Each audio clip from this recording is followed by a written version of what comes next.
캐나다 조기유학 전문채널 TBC 유학원입니다. 지난번에 소개해드린 토론토 캐톨릭 공립교육청 인터뷰 1탄에 이어서 2탄도 번역이 마무리되어 영상으로 소개해드리겠습니다. 혹시 1탄 못 보신 분들은 지금 위에 영상 링크 걸어드릴게요. 1탄 먼저 시청하시면 더 많은 도움이 되실 것 같습니다. 자, 그럼 인터뷰 영상 시작합니다. Is there a school that international students cannot attend? I've heard that some schools under TDSB and YDSB do not accept international So we don't have that policy. Our Board of Trustees have opened up all of our schools. Yeah. We do have some schools where there's admissions criteria. Mm-hmm. So for example, if you want to go to Cardinal Carter, you have to do a portfolio performance art school. We also have St. Michael's Choir. It's an all-boys school where you have to sing. Mm-hmm. So some of our schools have unique admission criteria, Mm-hmm. but anyone can be accepted. Oh, okay. And the board in the school would work with those international students in their home country to help support them to potentially be accepted into those schools. Oh. Do schools offer summer semester? We do. All of our programs have a summer and a night course, and Saturday. We actually offer a Korean program on Saturday schools. Oh, that's good. In Korea, many people think that students attending Catholic schools are likely to be kind, polite, and obedient. Is it true? Well, we think it is. I mean, it's part of our belief, part of our culture, part of our faith. Yeah. Students have to wear uniform, and obviously we teach that they have to be respectful of each other and courteous to one another. So we definitely find that the sense. I mean, we were both students of Toronto Catholic, and we enjoyed our experiences. And my kids go to Toronto Catholic. Oh. His kids go to a Catholic school too. Okay. Is there any celebrity who graduated secondary schools under CDBS? Yeah. There are a ton of celebrities. You There know, are some local celebrities, sports to television personalities, movie personalities, and then of course international. John Candy went to school with his father. Unfortunately, he's passed away. John Candy was a movie and television personality. Yes. My father actually went to school with him. Yeah. But we've had a lot. Yep, politicians, scientists, many great leaders within our system have come through our school board. Amazing, yeah. And in Korea, the majority of schools have strict rules that students should follow. For example, students are not allowed to use cell phone during class hours and should speak when their teachers allow them to speak. I mean, that would be consistent in Canada as well, and Toronto Catholic for sure. We do encourage cell phones if the teacher guides it. So now there's a lot of interesting applications of the cell phones where kids can answer questions. Yeah. Teacher posts something on the board, and the students could respond anonymously, and they get feedback. Yeah. So they find that some kids are afraid to raise their hand.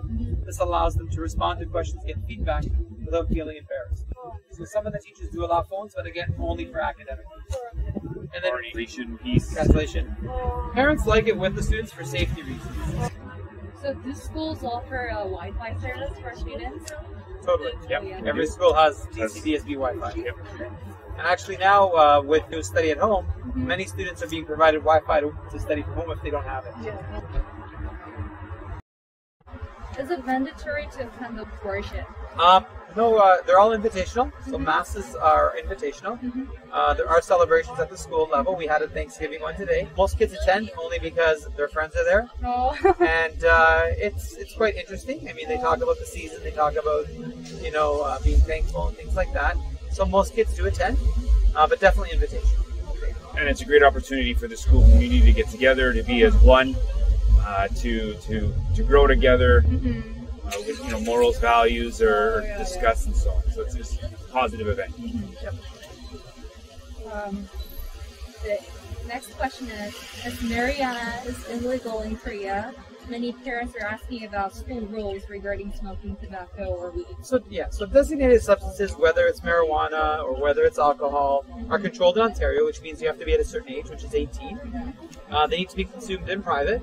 Obviously, those things aren't acceptable at school. Students would be suspended.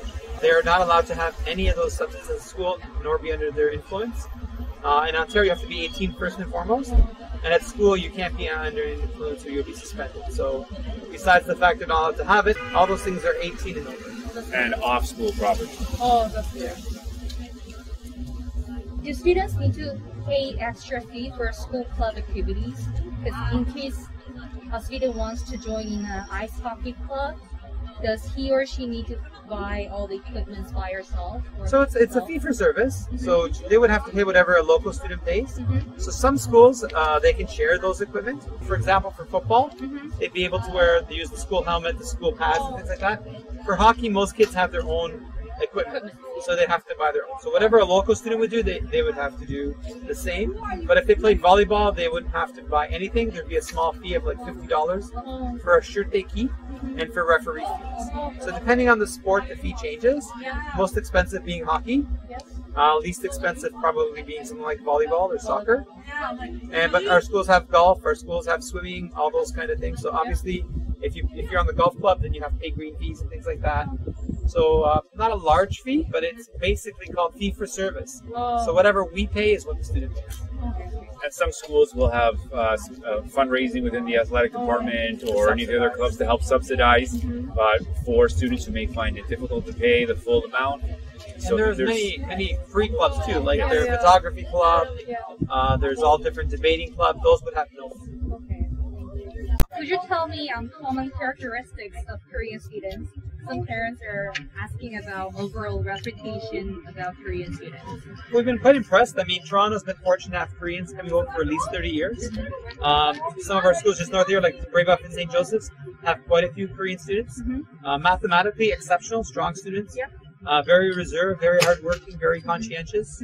Very respectful. They're great. I mean, they like to sing, they like to karaoke. Obviously, meals are very important. They like to share their culture. But yeah, we enjoy having international students. And with Toronto being such a very multicultural city, there are large pockets of Korean restaurants, Korean stores, shops, where a lot of Korean Canadians are living. And so it's a great opportunity for Korean students to come to learn here, but also to grow and experience life in Toronto. And very many of our schools have Korean students that are of descent.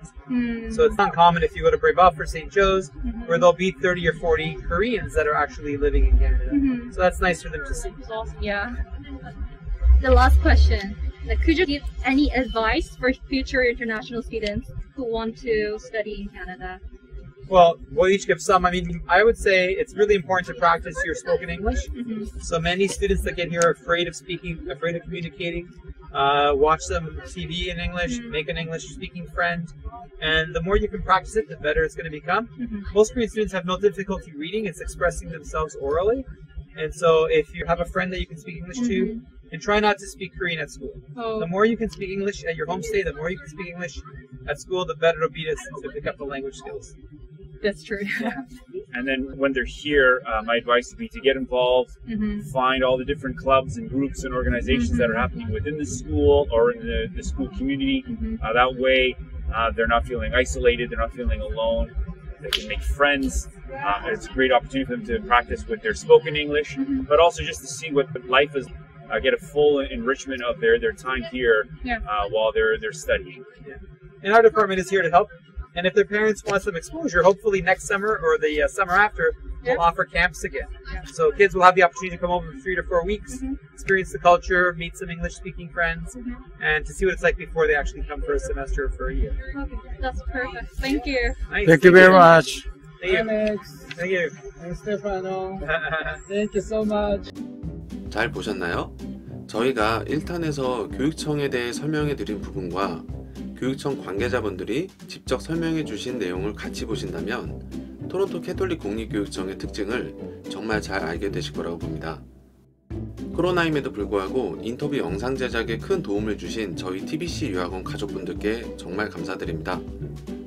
교육청에 대해 궁금하신 점이 있으시면 언제든 댓글이나 전화 문의 주시고요. 도움이 되셨다면 구독과 좋아요 꼭 부탁드립니다. 감사합니다.